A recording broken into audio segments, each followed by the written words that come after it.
because I do think, we beat up on women a lot when they start to get close to 35 and they've never been married, but we don't beat up on men at all. And I think that it works really both ways. And generally by 40, a man should kind of know who he is. He should kind of have established his career. So he shouldn't really have all those excuses about, okay, well, I can't do this and I can't do this and this, that, and the third. Instead, he should be focusing in if he cares to be married. Now, some men don't want to be married. Right. Tell the truth. Yeah. So we got to think about that too. So, but if he truly says, "Oh, I've always wanted to be married. I've been wanting to be married since I was 25," then again, that's something for I think women to think about. Hmm.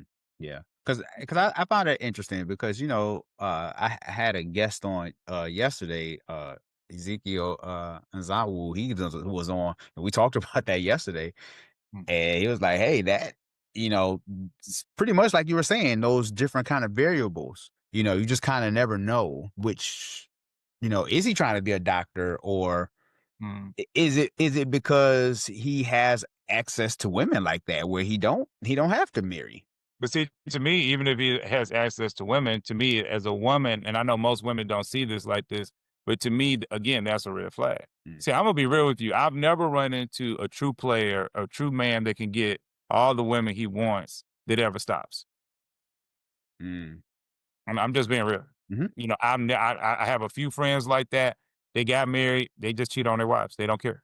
Mm. And like one of the things that I'm always telling women, because we all have these statistics, that says 80% of women are chasing 20% of men. And it's usually the 20% of men that they're chasing are really generally the players. Okay. They're the Pookies and what I call the Raymonds, which is just a high value version of Pookie. And so you have your Pookies and your Raymonds, and they're basically making the rounds, Mm. so to speak.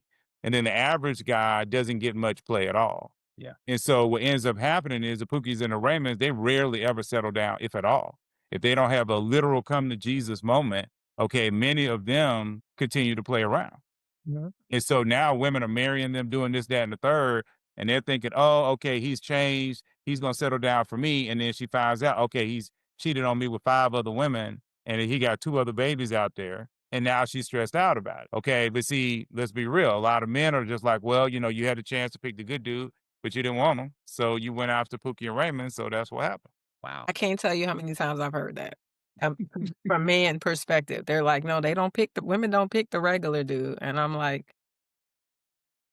it's just, and it's a luck of the draw because, you're right in some cases. I'm not. I'm definitely looking for boring and square. Amen. Well, I mean, I don't think you got to get bored and You square. get the point though. I mean, I'm just being honest. You get the point because sometimes, we get to cultivate and develop our own version of fun. We don't got to go live in societal's version of how they project fun to be or what they project good is and things like that. That's all I'm stating. But in the essence, but I think I'm being honest with you, y'all, women really be out here looking for stuff like that. Like I'm looking for, I just want us to have a good time. And I think that those endorphins and looking for that high is also, working against us, because then when you do have moments, like give you an example, having, dated a guy who was going to school to be a doctor, like believe it or not. So I think that's funny. He don't have kids. He's never been married, but he's actually still working on being a doctor. He's almost done. So the fact that but has been engaged,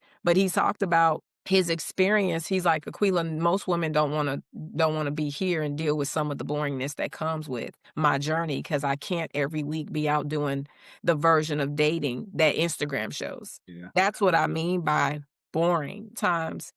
It's not as it when I was married, I got married at 18. When we were we bought our first house at 20, our life looked very boring. Especially imagine being, a 20-year-old who we didn't go out. We were saving all of our little $2.50 because of the dream that we had to be homeowners at a young age. That just didn't look like everybody else's life. And sometimes that was hard to accept and deal with. That was hard. I want to go outside too. I want to play outside. Jay, this has been a phenomenal episode.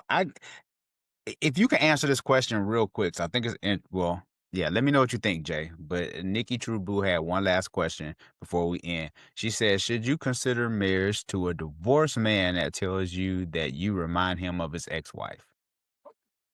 Honestly, that doesn't really bother me. It Okay. just depends upon how he feels about his ex-wife. I think that's Mhm. really the key. I'm just being real. I mean, again, I'll just give it from my perspective. When I finally got healed, Mhm. I recognized that if I ran into a woman that was about 80% of my ex-wife, I probably will be okay because if nothing else, I'm very comfortable with that energy. I'm very comfortable with who she is. And now that woman would actually get the benefit of me taking time to reflect on what I did wrong and being able to give her a little bit more of what she needs to be healthy in that environment. But it's about has the man, and we all talk about doing the work and therapy and all this other kind of stuff. But, my thing is, has he come to that mature place, where he can see it clearly? Yeah. And that was the thing that I always, say with people in general is kind of like, we sometimes people talk about love languages and somebody might have a love language. I'm just gonna make up something crazy, but they might have a love language where they want you to write them love notes.